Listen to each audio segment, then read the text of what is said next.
বাংলার ঐতিহ্যপূর্ণ খেলা আজ বিলুপ্তির পথে। জাতীয় খেলা কাবাডি। দক্ষিণ ২৪ পরগনার রায়দিঘিতে চালু হলো জাতীয় খেলা কাবাডি।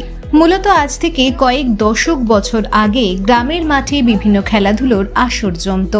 যে খেলাগুলির মধ্যে অন্যতম ছিল কাবাডি খেলা। কিন্তু কাবাডি খেলা কি ভুলতে বসেছে বাঙালি?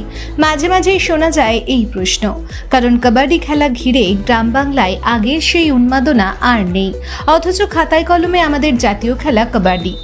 গ্রামীণ ঐতিহ্যের এক সময়ের জনপ্রিয় খেলা কাবাডি এখন অনেকটাই বিলুপ্তির পথে। গ্রামের কাঁচা রাস্তায়, মাঠ, বাগানে বা খোলা স্থানে জমজমাট ও উৎসব মুখর পরিবেশে হতো এই কাবাডি খেলা। কিন্তু কালের আবর্তে সেই খেলা এখন আর তেমন দেখা যায় না। অন্যদিকে সোনার বাংলা কাবাডি অ্যাসোসিয়েশনের জেনারেল সেক্রেটারি মঈনুদ্দিন মোল্লার তত্ত্বাবধানে রায়দিঘির ২ নম্বর স্টেডিয়াম মাঠে আয়োজিত হলো ১১তম আন্তঃজেলা কাবাডি প্রতিযোগিতা। এই প্রতিযোগিতায় প্রায় ২৪টি জেলার কাবাডি দল অংশগ্রহণ করে বলে জানা যায়। সেই গ্রাম বাংলার হারিয়ে যাওয়া ঐতিহ্যপূর্ণ কাবাডি খেলা দেখতে ভিড় জমিয়েছে দূর দূরান্ত থেকে সাধারণ মানুষ। এখানে 11তম কাবাডি প্রতিযোগিতা চলছে। ইন্টার ডিস্ট্রিক্ট সারা পশ্চিমবঙ্গ থেকে বিভিন্ন জেলা থেকে এখানে টিম এসছে এবং এই খেলা সোনার বাংলা কাবাডি অ্যাসোসিয়েশনের পক্ষ হইতে খেলা পরিচালনা করা হচ্ছে। গ্রাম বাংলায় কাবাডি মূলত শেষের পথে। আমরা চাইছি আবার গ্রাম বাংলা থেকে কাবাডি টুর্নামেন্ট করে এখান থেকে ভালো ভালো ছেলে যাতে করে দেশ বিদেশে খেলে যায় সেই ব্যবস্থা চলছে। আমাদের টিমে মূলত 3টে টপ প্লেয়ার আছে যারা ন্যাশনাল খেলছে, যেমন চিরঞ্জিত মণ্ডল, শাকির হোসেন লস্কর এবং সৌরভ মুন্ডা, উজ্জ্বল প্রতিভা। এরা কত সিএনএ ন্যাশনাল করে এসছে। আমি চাই আরও এখান থেকে আরও ভালো ভালো প্লেয়ার ন্যাশনাল খেলে, এটাই মূলত উদ্দেশ্য। মূলত আর্থিক প্রতিকূলতার মধ্য দিয়ে আমাদের চলতে হয়। বেশিরভাগ ক্ষেত্রে গ্রামের ছেলেরা খুব আমরা অভাবনার মধ্যে থাকি।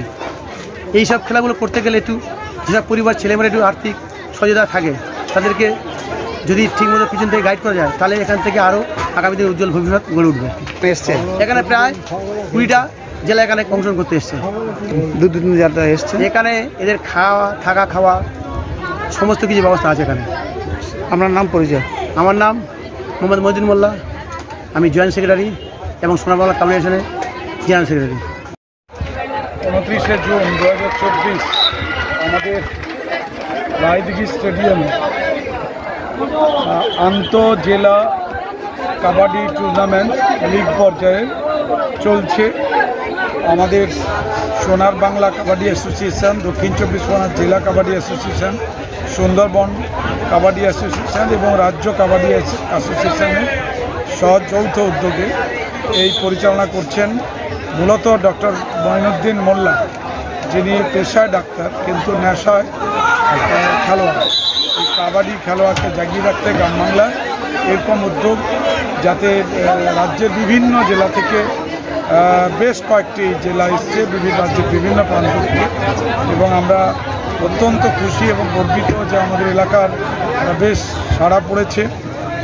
এখানে যে খোলামেলা আলোচনা, খেলাধুলা, অফিসিয়ালস, জাজেস, তাদের খাওয়া থাকা সমস্ত ব্যবস্থা ডাক্তার মঈনুদ্দিন মোল্লা করছেন, তাকে কৃতজ্ঞতা জানাচ্ছি। তার একটা টিম রয়েছে, ডেডিকেটেড টিম। আগামী দিনে তারা এগিয়ে চলুক, আমরা এরকম খেলা পাবো। এখান থেকে প্রতিভাবান খেলোয়াড় উঠবে। যে ভারতীয় মহাদেশের যে খেলা আমাদের বিভিন্ন সময় প্রাণ সঞ্চার করে, গোল্ড মেডালিস্ট হয়েছে এশিয়ান গেমসে, সেরকম আবারও সোনা আনতে পারবে এখান থেকে খেলোয়াড় এবং তারা চাকরি বাকরি জীবনে প্রতিষ্ঠিত হবে। শুভেচ্ছা রইল সোনার বাংলা কাবাডি অ্যাসোসিয়েশন তথা ডাক্তার মঈনুদ্দিন মোল্লা। প্রধান শিক্ষক কৃষ্ণচন্দ্র। পূর্ব মেদিনীপুর চন্দননগর দুটো দলের